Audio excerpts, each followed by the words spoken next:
Coming up next. At the age of 22 and 23, I was investing heavily into real estate, especially when I first started playing in the NHL. When I got there and realized these guys are way better than I am. I might be here for a very short stint, so money. Well, the recognition is there, right? Yeah. You know, sometimes I recognize, oh man, I'm not 6 feet tall. Just sometimes. Right? Yeah. Sometimes I feel 6 feet tall. Welcome to the Subject Free Podcast. The unfiltered real estate podcast where 4 agents share real life stories from their careers in the crazy world of real estate. Now welcome Alan, Viv, Matt, and Adam.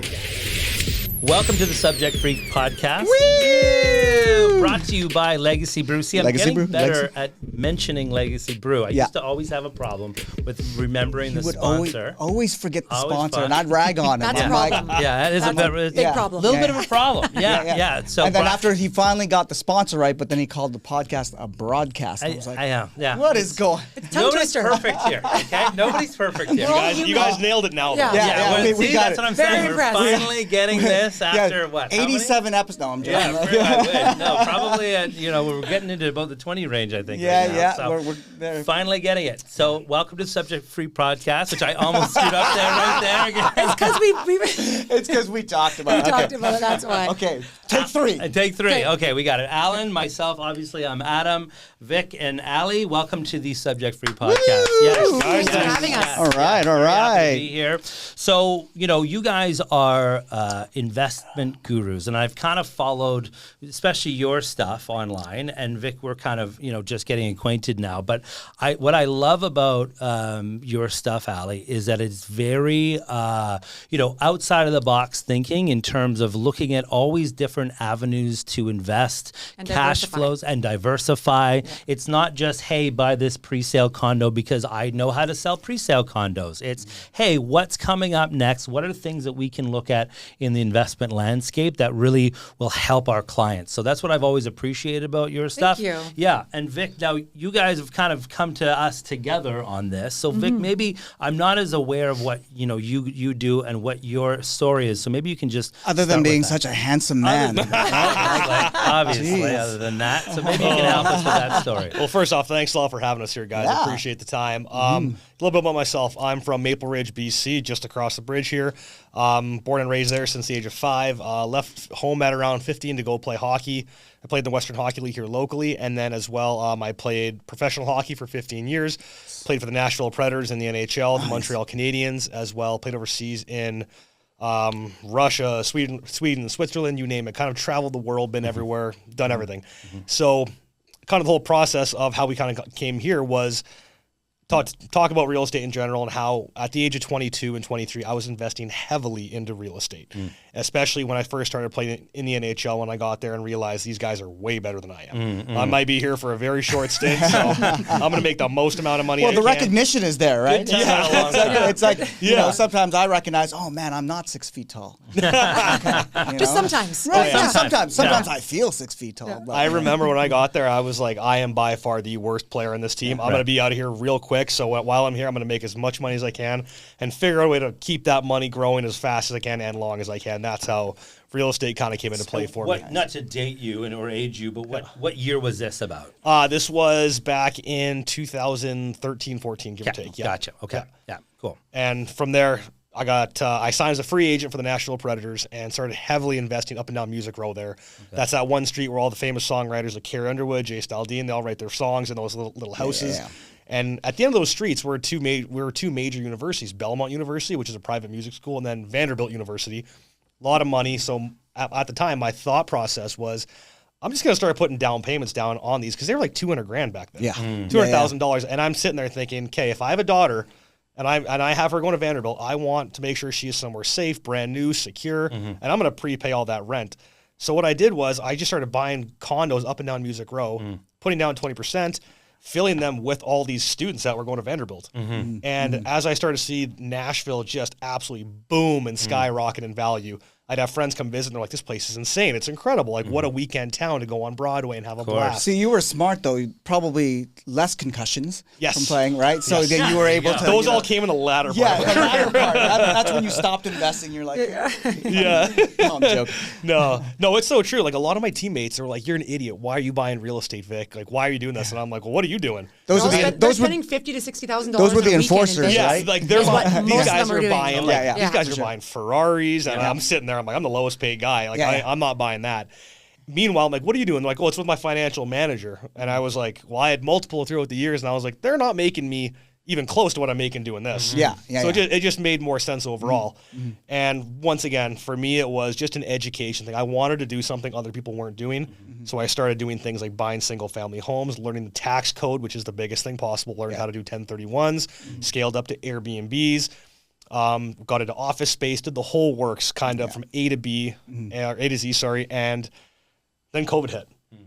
Changed everything, changed the entire landscape of my investment strategy. Because let's face it, anyone from 2013 to 2020 was a genius in real estate. Yeah. You didn't have to be smart. Yeah. If you didn't make money in that No. span, oh my God, Yeah. it's mind-blowing. Yeah. But everyone claims they're the smartest people in the world. But once again, COVID hit, and I was carrying a $40,000 negative a month in mortgage payments. Fortunately, I was still playing hockey at the time, making a lot of money. Yeah. I had to unload a bunch of those Airbnbs because it was all based around tourism, travel, entertainment. Of course. And then I started talking to a bunch of my mentors, and they were like, I'm like, what are you guys doing? You guys aren't panicking. They're like, no, we own Section 8s. And I was like, what? What's that? And then just learn more and more, and that's what brought us here today. So tell us, what is Section 8? Section 8 is a government-backed program which allows families that make under a certain threshold or military veterans, it allows them to get their rent paid for with a voucher, which is issued by the government. So say you make less than $22,000 in any given state. You can go apply for this voucher based on how many are in your family, a bedroom, bathroom count, and how many dependents you have. Based off the zip code, that'll show how much they're going to pay you each and every month. Okay. But that payment comes directly to the owner's bank account, not through the tenant. So you're not chasing tenants. Oh, that's interesting. It was right from the government to the The investor. first to the of owner. every single month, a check automatically hits your account. You're never chasing anybody. That's big. I mean, anybody that's owned real estate out there that's been a landlord knows how big that is. Any that's- real estate Absolutely. anywhere for that fact. Yeah. It's automatic no matter what that hits your account. Right. That's the best part of this whole strategy. Yeah. Okay. That's amazing. And the best That's part amazing. too is that, the state that you've been operating out of, it's a landlord friendly state. It's not a tenant friendly state like here in beautiful British Columbia.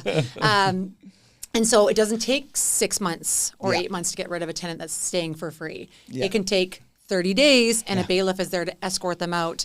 We'll call if the sheriff they're- department. And Yeah. We'll get there So and I get 'em mean, right it's out. But it does give you some comfort because if the real estate, if I go belly up with my business, I can just squat if I need to. oh, I know Yeah, exactly. it's true. It's true. Right? But Yeah. Yeah, but I guess I'd be squatting in my own home. Yeah. That is not how that works. I wouldn't recommend I don't that. know has to how pay that works. that. Yeah, That would be a exactly. good look for you. So, OnlyFans, right? So tell me a little bit more about this strategy. Other than that, which is a big one, but I assume that you get less rent for that, or no, the exact opposite. You would think you get less rent Yeah. because you're getting it from the government. But as a matter of fact, the government actually incentivizes you to purchase real estate and fill the homes with Section 8 backed tenants. Therefore, they give you an above market rate on No rent. way. So on a 3-bedroom, Okay. 2-bathroom in certain zip codes, that market rent may be $1,000, yeah. but the Federal Housing Authority will pay you $1,300. Oh, interesting. And those houses say you spend $100,000 on a house to get $1,000 in rent. The government will pay you $1,300 a month in rent Interesting. on those same homes. Okay, so for these homes, are there specific ones that? Every home in America can be zoned Section 8, but you have to pass an inspection checklist and have enough demand in those areas. So there's a lot that goes into choosing which markets you want to be in. There are people all over the Alabama markets, the Ohio market, Detroit, all these other markets, but those are so oversaturated. Yeah. Over 3,000 active rentals on the market that aren't getting filled, where I choose to operate in Mississippi for the sole fact of we control market share there. We control how many homes are really available on market for rental. It's simply because of our volume that we facilitate. Gotcha. And there's unlimited demand because the way the world's going, right? Things are getting more expensive. The middle class is being depleted. It's going to be lower middle class. There's going to be a lower middle class. There's going to be an upper middle class. There'll be the rich. There'll be the poor. That's where the world's going, right? And so for this type of scenario with the Section 8 stuff, it's always going to be in demand. It's going to be more in demand in 5 to 7 years from now than it is today. And with everything that's going on with Trump, how he's, I was going to bring that up. Yep. So he's just, it's affecting the grants, okay, Grants and and the for loans. developers and stuff. So there's going to be way more people that are needing houses, which is what, Vic's doing, there's going to be more demand for it because there's going to be less people developing because they're not getting those grants anymore. Yeah, it's recession proof. It's recession proof. Absolutely. All these things you're seeing these days about, Trump's taking away Section 8. But if you actually click on the article, they talk about they're getting rid of the loans and the grants. But what they failed to mention, they just allocated $4.4 billion more. Billion with a B. So for an investor. Exactly. It's music to our ears. Because once again, if you look across America, the threshold of what, the $80,000 a year anymore is not cutting it. The $80,000 is really more like $200,000 these days, no matter where you live. So no matter what, people will get pushed down. There will need to be more Section 8 vouchers. Otherwise, what's going to happen? More homelessness, more poverty, more crime. They're going to have to allocate more homes to this. Therefore, they incentivize investors like myself and Ali to go in there and purchase these homes, fill them with families that need it, and the government pays us for that. Well, and how did you two get set up together? Because I'll let you tell us. Well, we just started. Just from a few years ago. Vic was. I'd been friends with his wife just on Instagram, and Vic was looking at getting into Arizona real estate, so we kind of connected that way. Right. And that's how it all started, really. Yeah, and Ali had reached out. She was like, "Look, we're kind of getting new to the American space here," and for me, I was kind of telling her about, things like cost segregation studies, bonus depreciation, how to offset your active income with. He was teaching me the market there before I kind of really got heavily involved. Right. And he reached out to me probably, I think it was like September, October of 2023. And he said, Ali, you got to get into this. Because he was not marketing, but you were talking about it on Instagram. And I said, there's no bloody way, Vic. This is way too good to be true. And it's hard to convince me to do some things. Correct. And for her, I'm like, if I can convince Ali, I can convince anybody. Yeah. And so it took him a few months. And then I was like, you know what? I'm going to do it myself because I want to do it myself, just like Amy and I have always done. Because if anyone loses their shirt, it's going to be me, not any of our clients or any of our family members. And so it took him a few months, and then I finally got into it. I originally started investing, just buying the homes that were already turnkey. So, Vic had renovated the home, sold it to me turnkey. They were around like $130,000, $140,000 purchase price, renting for $1,700, $1,800. It was great. They had about $25,000 to $30,000 of baked in equity in every home. But what we're doing right now and what Vic's doing is double that with backed in equity. So the free house model is what I've been doing with Vic. Which is also known as the BRRRR strategy. Yeah. Couple months now, done 2 now. So it's been like 5-6 months where we've been doing this together.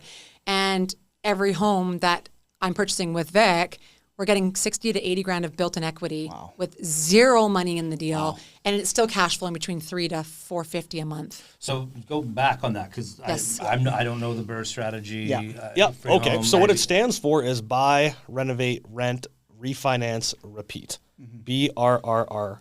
And the best part about it is if you have the capital to get into a market, say let's go easy numbers here.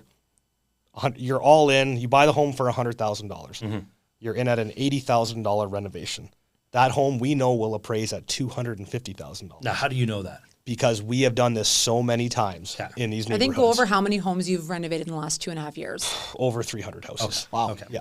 Our team is huge. We've got contractors, foundation people, roofers, property management, lawn care, you name it. We have the entire system nailed down for what you need as an investor to invest out of state. That's the best part of this. Okay. And just to get back to the numbers, if you're all in at, say, $170,000, we know that home is going to appraise at $250,000 simply because of the amount of homes we own in that area already, let alone the neighborhood. So you have the comps, right? We are the comps. Yeah, exactly. Exactly. So just based off that, what we then do is pair you guys with a lender in-house that we use, and they will get the appraisal done, the inspection done, the whole works, and then cash out refinance that house for you. So if you put in $170,000, if you take 75% of $250,000, it's $187,500. Right. After closing costs, say you get back $180,000, but you're only in it for $170,000, $175,000, give or take. Right. You'll get all of your money back. Yeah. And then you put a debt service on that property. That costs about $1,400 a month for mortgage, taxes, insurance, and property management. But it rents for $2,000. Right. So that's where you're cash flow positive and you're cash flow positive with not a single dollar invested. Yeah. Right. So now, is there something similar like this in Canada? And would it even make sense? It does make sense, right? No, there's nothing. We've tried everything. We've looked at everything. There is nothing like this. Even in other markets of the U.S., there is nothing like this with this low barrier of entry. And the reason why we love it so much is even myself with investing, I mean, Vic's got way more homes than I do, 10 times what I have, but it's a low barrier of entry and it's a lower risk, right? So even if the market took a dump of 30%, okay, say next month or 6 months from now, the market dropped 30%, but I'm in a home for $170,000 that's appraised at $250,000. Well, fine, I lost all my equity, but I have zero money in the deal. Yeah. That's going to go back up over time, and that property in 10 to 15 years is going to net me $2,500 or $3,000 a month. Yeah. For as long as I hold that home. Yeah. So what's really cool is like we've been talking about, even with some of our clients, it's like, okay, 401ks in the US are great. RRSPs, fine, they're great. But once they're gone, they're gone. Yeah. If you can now buy, take money out of your HELOC, or if you have cash and buy one of these properties a year over the next 10 years, you're sitting on 10 properties that you have zero money in that are now worth about $2.5 to $3 million. And you're getting paid every month off those. Say you're netting 12 to 15 grand American a month off these homes. Yeah. That's your 401k. amazing. And it's paying you forever. It's not depleting at any point. There's no, there's no risk of like, oh, I'm going to run out of money. It's always there. So in terms of you need professionals for this, right? There's a lot of moving parts. I Correct. mean, your guys are taking care of a lot of it. Yep. But in terms of like, okay, well, I'm a Canadian citizen. Now I'm going to go buy it in the States. How do I do that? Does that make sense? Exchange rates, all the rest. Like how do you talk to somebody from Canada that makes this make sense and they feel comfortable enough with the risk portion of, well, my money's now in a foreign country, even though it is the States? You wanted me to talk on that just because being a Canadian? I'm a Literally, green card holder she now. is a Canadian. So are you, but this is how we're navigating with our clients. So you're buying a property. So say it's $170,000 American. Let's just say for number's sake, it's $225 Canadian. Okay.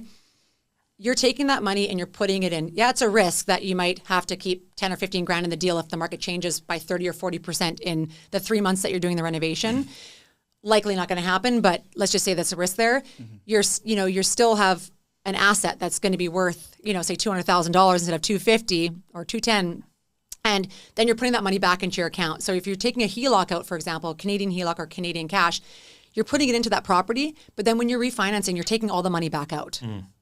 Yeah. So there's little risk. I mean, the only risk is that if it, like I said, dropped 20 or 30% during that 3-month period, well, then you might have to have 10 or 15 grand in the deal.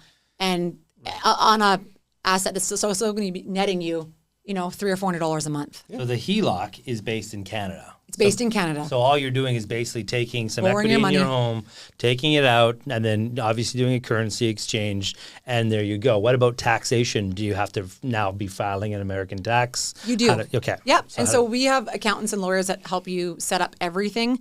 You're not double taxed. I mean, it's such a low barrier of entry and it's so like a low price point, right? So you're not going to be making a lot of money. Say you own 3 properties, you're netting $400 off each of them a month, say 12 grand a year. You're going to have mortgage interest. You're going to have all these other expenses.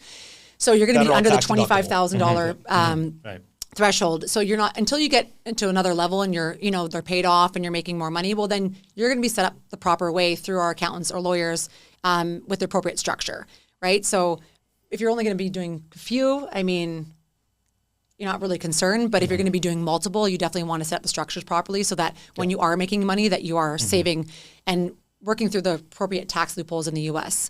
And it's a credit in Canada, so you're not paying double tax. So say something happened personally in your life and you got to liquidate. How difficult is it to sell off these homes to someone else who's probably going to take over that type of business? They could just buy it back from you. I'll just buy it. I've done that before, Yeah. honestly. 'Cause at the end of the day, Yeah. if you're only in for 170, I'd say something dire happens in your family. I'll still give you a profit on it because regardless, even if, say, you're all in at 170, I'm like, look, I'll give you 190 for it because it's still worth 250. It's still a win. I'll gladly buy you out of the house because for me, I'll gladly take that house on my portfolio with 60K of back-end equity with the tenant included, that everything's handled. Why wouldn't I? And I'm the one that did the renovation. Yeah. So once again, For it's sure, like, for sure. it still falls on my back regardless. So I'd gladly buy it. So let's put it in a situation where for something happened with you when you're out of the picture now, and you're just trying to resell it on the open market. We don't go to the open market. We don't do that. Okay. But We do you could, and they do move. Like if you're, They do if you need to. It's such a low barrier of entry, right? And if the rent's there's always going to be an investor to pick it up with the 1% rule. So It's a 75% renters market. Therefore, 75% investor market. Yeah. Everyone that is there is investing there. So people aren't buying their first time homes there. There people are there that can't afford to own a home ever. Their mindset is not to own a home ever there. It's, live paycheck to paycheck, and they're okay with that. Rent for the rest of their life. Rent for the basically. rest But of their lives. if you're selling something, so say you bought something for 170, like you said, something happened, you want to sell, and like Vic's not around anymore for some odd reason. Well, even though Yeah. I want to sell it for 220 or 250, I don't want to sell it for 190. Yeah, So but someone's here's- gonna. So what I'm saying is, so say it's renting for say $2,200 a month, $2,300 a month at that point. An investor all day long in the U.S. is going to pay you $230 for that house because it's going to beat the 1% rule. It's like buying a property in Vancouver for 1.2 and getting $12,000 a month in rent, right? It's a no-brainer for any investor. There's no shortage of back end buyers. Okay, so who? Maybe take me through. Okay, two questions. One, who's your avatar? So if you're talking to somebody right now and you're like, send me this client. Who is that? And then maybe talk to that person as to like why they would be your client, why they would buy. So a lot of the times, a lot of them come pre-vetted, whether it be through social media, and say, hey, I've seen your videos. I love what you guys do. Please explain this a little more to me. And we'll just break it down crystal clear because a lot of people don't understand this sort of mindset or thinking, right? A lot of them are, I'm going to work a 9 to 5. That's what my mom and dad did. That's what I was taught to do. Yeah. We show them how to invest properly and leverage properly. And just like any conversation, like if you came to me and said, Vic, I've got $100,000. I don't have enough to do a turnkey system. I don't have enough to do a BRRRR strategy or a free house, but I'd love to get into Section 8 because it's a low barrier of entry. Show me how this works. Show me the numbers. I'd say, great, here's the home you're going to buy. It's $100,000 on this house. You're going to put down $25,000 on this house with closing costs, probably $30,000. On that $30,000, you're going to leverage that. Your monthly payment's going to be about $680 all the way to $725, mortgage, taxes, insurance, all included. That home's going to rent for about $1,100, $1,200 a month. You're going to cash flow $450 to $500 a month. And they're like, sometimes they'll say, oh, that's kind of low. And I'm like, okay, but what could you do with $30,000 here? Yeah. What are you going to do with that? Nothing. Yeah. So Even with 80 to 100, you're 80 to 100, negative you can't do $1,000 a anything. month. But then I Negative say, everything here. Everything. But then the mindset switches to, I'm like, right, then you also have $60,000 left over now. Do you want to go buy 2 more? And they're like, well, yeah, if it's making me this amount of money, I can bring the money back. I make almost an extra 35% of my money. Overall, the grand scheme, it just makes sense to do it. This is a way to get you into real estate without doing the old school mentality of, do what everyone else is doing. Because if you go online, not a lot of people are talking about this space. And this takes me back to 2014, 15. I was doing Airbnb back then. Everyone called me an idiot. They're like, why would you let strangers stay at your house? Meanwhile, they didn't know the kind of numbers I was making. Yeah. That's the thing, right? And then once again, everyone's like, you're so dumb. Why would you do this? I'm like, guys, this just makes sense. Even the last couple of years, everyone's like, why are you doing Section 8? I'm like, because no one's talking about it. Yeah. Guess what? In 3 years, everyone's going to be talking about it. When you go to social media, what do you see now about Airbnb? Yeah. Airbnb arbitrage, this, Guru selling master classes, all this stuff. Yeah. Doesn't work at a 7% interest But rate. when you're guys. talking about demographic and stuff too, it's like we're targeting a lot of people. We love, like, especially Amy and I with our business here and in the US, we want people to achieve financial freedom. We want people to be able to like have a good retirement and actually vacation and not, be like watching their retirement just like, dwindle down.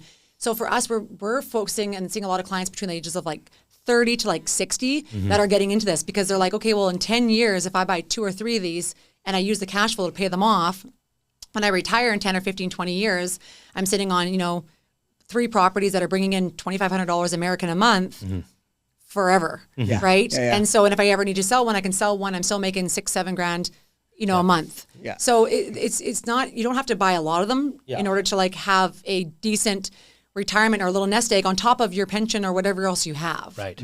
So you mentioned if you have $100,000 and you can't do the BRRRR strategy. So what is kind of the barrier of entry of the Section 8 is simple, easier, less money involved. What do you need to have if you're doing the BRRRR strategy? If you're doing the BRRRR strategy, we'd like to say a minimum about $150,000 USD. That'll guarantee you're going to be in a better neighborhood.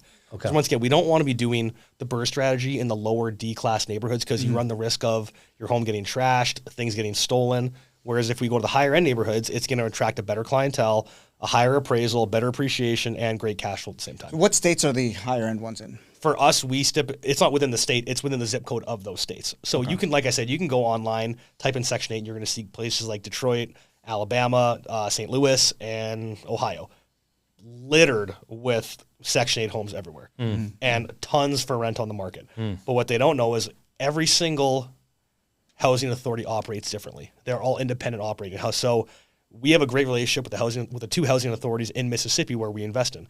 We have boots on the ground there. We know the people there. They know the people that we bring to the housing authority who are managers. They have a great relationship. Therefore, they facilitate our product a lot easier. Gotcha. Yeah. I don't think we've ever done that before. we're like, No, go ahead. So I totally lost it. Okay, so You guys just stared into each other's eyes. You got lost. I don't think we've ever done that before. A lot of firsts here. I think we're like blown away. That's Well, what it is. That's what it was like with me. Right? I was I'm like, like- literally, I was like, there's no way, Vic. You're like, Yeah, you're just because it it's sounds crazy. too good to be true. I know. Well, so Right? so my question with okay, so you buy, you have money, you have 150, you have 50, whatever that is. What are the fees? Like you're buying real estate. Yep. Is there fees, especially with the new NAR settlements going down? Is We there do not fees there? use realtors. So it's you go to you or Yeah. you I together. am the Well, facilitator of yeah. this. You're Yes. the facilitator, and then where's your money locked up in? Like, do you just say, okay, you're going to close on this property? Yep. This So time? what we do is we'll say, okay, here's the property we've chosen for you. Yep. Based off this, we've scoped the property to know how much it's going to cost to renovate it. Okay. We also have contingency in there, about $5,000 to $8,000 every time in case something else comes up. As well, we know where it's going to land on the after repair value. Yeah. So then we'll say, you're going to buy the home in cash. We'll get you set up with our title company. Yeah. You're going to buy it in cash. The deed's going to be in your LLC or your personal name, whichever you choose. From there, you're going to put up a 25% deposit for the construction and then pay 25% along the way, and then the final 25% when it's completed. So you're not just completely chucking money out. Right. It's all going to the management. It's all going to the management company to be distributed to the contractors after the fact, and you'll get progress photos all the way through. Can you get financing for these projects? You can, but we choose not, Not as to a Canadian. do that. It's just So it's just because it's such a low barrier of entry. Yeah, yeah. So you can as an American, but it's Canadians no. Like it's way too difficult. They won't lend for renovations on like $150,000 property. And we typically tell people not to do that. Even as Americans, I'm like, don't finance a BRRRR strategy at $100,000 because the closing cost on the finance deal, the carrying cost, the refinance cost, the banks are going to take you to the woodshed on that. Yeah. They're going to charge you it's going to cost you $15,000 in loan fees on the front end and the back end. So if you can just eliminate that completely, take it on the back end with all that baked in equity you have. What a lot of our clients have done is they've actually joint ventured. So That's what I was gonna ask, so actually. and it's really easy to Yeah, do, and yeah. our lawyer or accountant can set it up, and it's that way. Maybe one has 80, the other has 100 or 60, whatever it is, and then they just kind of divvy up the property because then they can. For them, it's all about quantity, right? So they're like, we want to buy as many as we can. Yeah. So we're better together. There's no point in spending $50,000 each and just getting one home, and we can put our money together and rinse and repeat and own multiple homes together.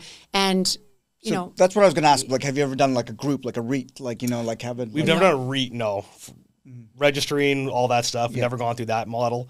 Typically, we just deal with individual investors. Okay. but they partner together, so Yeah. they'll be under Yeah. the same like GPLP structure as a Canadian, and then they figure all that out. But yeah, they can easily do that. We've had a handful of clients do that.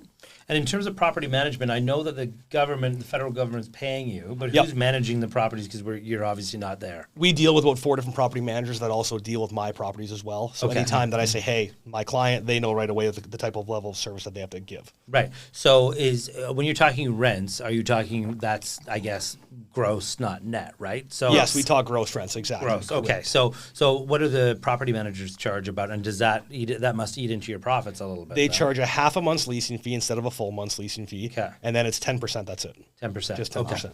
Okay. So if it's $1,300, they're taking $130 a month. Correct, So you're correct. still technically up versus if you were. Correct. Yeah. Okay. Well, I mean, 10% is pretty After reasonable. everything, like you're cash flowing between if doing the free the BRRRR strategy, so the free house method, you are cash flowing between $300 and $450 a month after all expenses, taxes, property management, mortgage, all that kind of stuff. And you're saying that because essentially you guys have done this in the same area. I've got time two and homes time that are again, doing over And and so it's over. just consistent. You're not going to different markets and being like, No. well, this market will get you 600. This market will No, get you 3. because it's like, so hard to build out the team. That's the hardest part. You got to have the team in place, like Yeah. the contractors, the managers, the intangibles of people on the ground who do things that they're not contractors, they're not managers, but they go by and check on the property, make sure the contractors are doing their jobs. Like building all these little intangible pieces you need to make this really run is the important part. And those people, I'm sure you're getting a pretty good rate on, I imagine, in terms of their services. we make sure that, you know what, for me, I tell everyone, I'm like, be your own entrepreneur if you want to be. You can make as much money as you want based on how many houses I have, because any given time we've got 25 to 35 projects going every single month. So I'm like, here's the deal. If you stop this house, every house you stop to, I'll pay you $20. They hit 10 houses a day, they're making bank.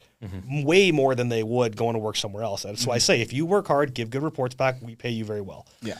I don't want to get into politics because it's not the podcast for that, and I really don't want to get into that stuff. But I mean, obviously, current climate right now is a consideration. I'm sure you guys have talked about everything that's going on with Canada, the U.S. Just give me your, I guess, I don't want to get into the politics side. I just want to get into the risk side of what have you heard other than this new order? What have you heard in terms of, Canadian, is there any risk of Canadians having their money over in the States and, and the Canadian governments or even the American government saying, we're no longer open for business? No, they're pro money in America. Yeah. Fair enough. Especially with Trump being so bullish with real estate Yeah. and the economy. Yeah, I can't see that happening. I wouldn't be surprised if he brings back 100% depreciation as well. So many tax loopholes, especially for investors to come in. It's, once again, when you invest in America, you can make as much money as you want. Yeah. There's no restrictions on Except it. lately. But that's also you're invested in the market, which I'm personally not even invested in the stock market, not a penny. I've got all my money in real estate because once again, even when things are going to the absolute bottom right now in the stock market and everyone's 401ks are getting crushed, guess what? Real estate's a safe haven where a lot of people transition to. I agree on the same way. I've got all my money's in real estate and everyone's like, you're crazy to have all these properties and nothing in the market. I'm like, well, I've got some crypto and stuff, but I know because this is going to pay me every single month. So once it's all paid and once the mortgage is all done and it's fully paid out, I'm going to get paid every month. I don't have to worry about fluctuations. I don't care if my property that I bought for $500,000, that's now $800,000, goes back down to $500,000. As long as it's paying me $4,000 a month or whatever it is, and that's my projection for when I'm going to retire. That's what matters to me. Well, I think that's where this strategy kind of works. It's does not work, necessarily the equity, which let's just say it will go up because over time real estate normally does. But let's just take that off. It's can I be paid for waiting around long enough so that I'm not underwater on a monthly basis? And where this really has a checks and balances, you're talking about lower income people and the government is paying you to house these people. So there's that extra level of insurance where, if things hit shit the bed essentially, that, there will be unfortunately more people that are going to be involved with this and they're still paying it because the government's saying we want, these people to have protections of living, Exactly. You nailed it right there. And I think too, over the long run, we've been talking about this a lot, but the world's getting expensive, right? Yeah. Over time, it's going to get more and more expensive. People are talking about grocery bills and all this TikTok stuff. And it's things are very expensive and they're going to get more expensive. Yeah. So that's why for us, it's if you look at this, it's a long-term play. And I know that over time, more and more people are going to need government funded housing. It's just the way the world's going to go. They're going to be on it. So similar to when you jumped into Airbnb and now it's kind of come crashing. You know, there's a lot of rules and regulations. With a lot of people potentially jumping into Section 8 and the birth strategy for all this, do you see there ever going to be too much availability of properties where they can't fulfill them and now your rents kind of go down? So that's a great question. Right now, we have a minimum 7,000 person wait list just to get houses. Wow. Because there's not enough quality standards of homes available to house these people. Because so they just don't give out a voucher to any house. It's got to pass a checklist of standards. And you got to go through you got to walk in this. It can't be no deferred maintenance, no rotten wood outside, no holes in the walls. HVAC's got to be running. Flooring's got to be great. Windows got to be a certain type. All this stuff it's very well regulated. See, that's where my bleeding heart comes in, where I love it because I'm okay, we're not just shoving low income. You're not slumlord. No, this is we've got a standard where we have to maintain. There's some humanity to it. I'm telling you, take some of these houses and plot them in Vancouver. They're $4 million. Well, that's a whole other story. But the thing is, when you look at it, I've been focusing on single moms and veterans, and it's if we didn't do this house, then there wouldn't have be a house for them to go to. Maybe not, right? And so that's the way you look at it. You're benefiting very well financially, but you're also doing good by housing a family that needs it, and it's being paid for by the government. And over time, not to get back into politics, but with Trump cutting all these grants and loans for developers, they're not building all these extra homes. So there's going to be tens of thousands these big communities that are going to be out of homes. So there's more need for this stuff for the single family homes to be renovated up to the standard so that people can go into them and So this and is like live. feel good capitalism. It is very much so. Yeah, right. So, but on the Yeah. flip side, That's on the how I risk, see it. on the risk side, do you feel like now these developers might be looking at these strategies now? Like, do you feel an increased competition, perhaps? Because Absolutely not, because to do what is really needed to get this done, there's 50 different moving parts. Right. Yeah. You can try. People have tried to replicate this. It's not an easy task. I told Allie, I've told our crew, I've probably blown $350,000 in the last 3 years perfecting the strategy with the people that we Earlier have. in your career, the first like 6-7 months. Exactly. Of the But sections. that was the biggest thing, was making sure you had the right people and the right team. The whole process takes Right. money, takes time to perfect it. But once you do, now I'm not concerned with the big developer, because for us it's boots on the ground people. We don't advertise anywhere for these homes. We literally have backyard barbecues, people at the housing authority, baseball games. That's how we find all of our sellers, just from people in the community. I was gonna say it's all about relationships. You've built It that. is. You built those right connections and Correct. the best relationships you possibly can in that community. Yep. And relationships are everything in business. Yep. We all know, Oh, right? yeah. It doesn't matter what business you're in. Relationships are everything. 100%. And you've done that over Yeah. the past couple of years, right? By putting the time in. So say someone wanted to get into this. Yep. What's the length of time, the process, and everything just to get started? Fairly quick. We can hop on a call right away, or Allie takes a phone call with the client and says, hey, what's your situation here? What type of financial capital are you looking to allocate to this? And from there, we build you a strategy. It could take a week, it could take a month to find you the proper home, because we do want to find you the right home, not just any home, obviously. Yeah. So for us, on any daily basis, I can get hit with a 15-unit portfolio or a 50-unit portfolio. But it's combing through that entire thing to find the proper gem. So once again, it could take anywhere from a week to 3 weeks to a month to find you the proper home, and then 90 days to complete that renovation if you're going to do the burst strategy. That's quick. Yeah. Yeah, quick. that's super fast. And that's when you can refinance and everything. So that's why we're saying, so, the risk of having your money out, right? So say you have your 225,000 Canadian that you're putting and allocating towards this home, it's out for 3 months. And then it's back. Yeah.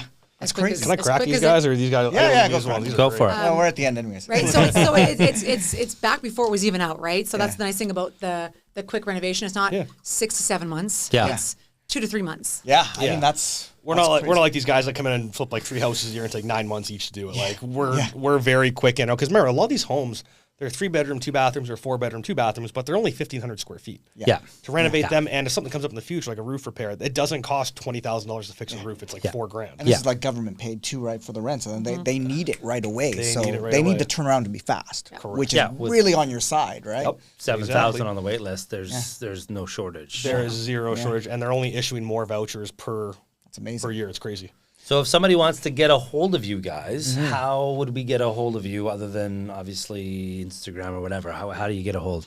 Directly, just reach out to me directly. We can leave our number and email. But yeah, Instagram is probably the best way to go. Just VIC Bartley 64. Shoot me a DM, and we'll go from there. Awesome. Bartley And Allie, yours? 64, Allie? It's just Allie Ballam on Instagram. Allie Ballam. So that's a great place to start and end, I think. Yeah. But Or thank maybe you. come to us, and then after we'll get the referral. Yeah, we'll get There you go. There you We'll go. take a cut that's and what then it should cut. be. Yes, go to you guys first, then us. No, thanks very much, guys, No, for coming thank on the you. program and explaining Amazing. this. Thank you. Yeah, this was amazing. Yeah, Like, very and- good. Very good. Yeah, thank you. Yeah, It's fun. that went by so And his fast. coffee is delicious, by I the know, way. it's great. Yeah, it's Legacy awesome. coffee. That's good, eh? I'll hook you up. Don't worry. Yeah. Thanks for I'll having. take a case to go. Thanks for coming on. Thanks for coming on, guys. Thanks for Thanks a having lot. us. All right. Woo! Thanks for listening to the Subject Free Podcast. Make sure you subscribe, follow, rate, and review. Until next episode, we hope you're going in subject free.